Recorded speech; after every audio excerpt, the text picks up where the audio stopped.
Welcome back. Well, there are questions over Green Senator Mehreen Faruqi's place on an anti-Semitism at campus committee. Executive Council of Australian Jury co-chief executive Alex Rivchin told The Australian that her position compromises the integrity of the commission and exposes victims of anti-Semitism to further harm. He said it could also deter victims from actually giving evidence. Well, to discuss, let's bring in now Shadow Minister for Education, Sarah Henderson. Sarah, great to see you again. Great to see you. Thanks, Sharri. Now, given Mehreen Faruqi's history in this space, and she did vote against, so she voted against a motion that would have condemned the phrase "from the river to the sea." We know what that phrase means. She supported the pro-Palestinian protesters at university who've created a very hostile environment for Jews, and that is at universities, which is the subject of the legislation that you put forward. Is it appropriate for her to sit on this committee? Well, I'm very concerned about it, and Julian Leeser, who's also brought forward a private senator's bill to establish a judicial inquiry into anti-Semitism at Australian universities, shares those same concerns. So this is an inquiry into my private senator's bill, and hopefully this bill will be passed by the Parliament. That's what we are urging the Parliament to do. But it is quite concerning that Senator Faruqi has been substituted into this inquiry, into the bill. We are hoping there will be a public hearing, and we want Jewish students and staff who've endured so much distress and harm on certain university campuses to feel confident, to be able to come and sit before the inquiry and tell us their stories. And that's extremely difficult in that sort of environment. So she's going to be sitting there potentially asking tough or hostile questions towards Jews who are giving evidence. Well, what I'm really hoping is that the Senator in charge of the Greens in the Senate, Larissa Waters, might reconsider this and that they might actually reinstate Senator Shoebridge onto the committee. That's what you're calling for tonight? I would like to see this situation fixed. I believe it is inflammatory. We have seen Senator Faruqi involved in some other very controversial incidents, including holding up that she was sign? Actually standing next to a sign, yes, which was posted on her social media, which obviously showed the Star of David going into the rubbish bin. Now, she did take that down, but that was very distressing. I think a lot of Jewish groups are very distressed by the prospect of her being on this committee. So I do hope, Sharri, it can be rectified.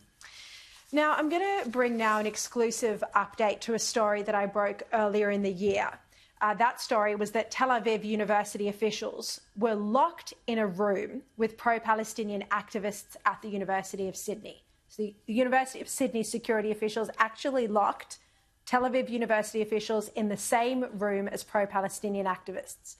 Well, we've obtained now an exclusive letter that Tel Aviv University sent to Vice-Chancellor Mark Scott after that incident. The letter's from the president of Tel Aviv University, Professor Ariel Porat, and it states that the Tel Aviv officials, and I quote, found themselves trapped in a room with the protesters while the university's security team refrained from intervening. 2 women representatives of Tel Aviv University were forced to endure an extended period in a room with aggressive protesters while the management of the University of Sydney seemingly did nothing. And Professor Porat described the situation as appalling in his letter to Mark Scott. He said it was a violent instance of verbal assault against 2 women. He demanded a detailed explanation from Mark Scott about what he called extreme neglect by the university for failing to take responsibility for this shameful incident. Sarah, as far as we know, Mark Scott hasn't responded, but that letter shows just how hurtful, how damaging and distressing that incident was to these visiting officials who were invited by the university to take part. Well, Sharri, you broke that story, and it was an absolutely terrible incident where these 2 visiting academics were effectively trapped in a room and the University of Sydney did not take any action.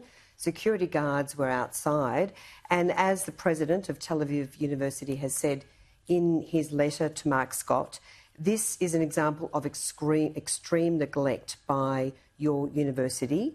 And he is actually even saying, I would appreciate answers to these questions to determine whether we wish to continue our academic relationship with our university. Now, hopefully if this public hearing goes ahead for our inquiry into the bill to establish this judicial inquiry, I will be calling Mark Scott and we will be seeking a full explanation, because this is a terrible incident of shocking anti-Semitism at the university. And as I say, this is unacceptable. And what do you think of Mark Scott's leadership during this entire crisis that we've seen at the University of Sydney? Look, I have raised ongoing concerns about his leadership and about many appalling actions which occurred at the University of Sydney, including the decision not to take action against Hitzbat Tahrir members who are menacing students and protesting for weeks. The university took no action. For many weeks it didn't comply with its own university rules. I mean, it was just appalling, and this is one of the incidents, and this is another reason, Sharri, why we need a judicial inquiry. We cannot have our international reputation impacted by incidents like this, and the Vice-Chancellor owes Tel Aviv University a full explanation, including whether that relationship will even continue and how he's going to remedy it. I mean, he has actually said, what steps have you taken to show that there will be consequences for this sort of action? Yeah, he says, have you even investigated it? I mean, it's shocking in a way to see how quickly Mark Scott capitulated to demands from the pro-Palestinian activists, but hasn't even answered a letter, as far as we know, from the president of Tel Aviv University, you know, that they have a partnership and collaboration with. It's appalling. Sarah Henderson, really appreciate your time. Thanks, Sharri.